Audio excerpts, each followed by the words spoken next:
Europe is in the news again. Shocker. European Central Bank cutting rates as expected by 1/4 percentage point to 1%. This is good news. Everyone had been hoping that the ECB would continue to cut rates. It's clearly needed as the Eurozone is in a world of trouble. But rates may still be too high for some people out there when you consider how low rates are in other developed markets. The Bank of England has rates at 0.5%. They kept them at that level also on Thursday morning. And as we all know, the Fed has left rates near zero since December 2008 in the wake of the Lehman Brothers bankruptcy and resulting financial crisis.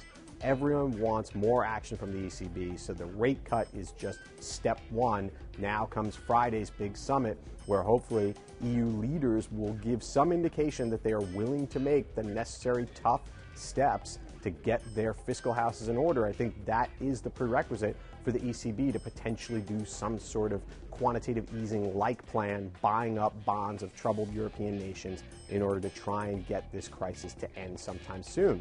However, when you look at how some companies are doing in Europe, you may wonder, are things really all that bad? McDonald's, a company that I wrote about in Tuesday's Buzz column, reported same-store sales worldwide on Thursday morning, and European sales were up dramatically, much more than expected.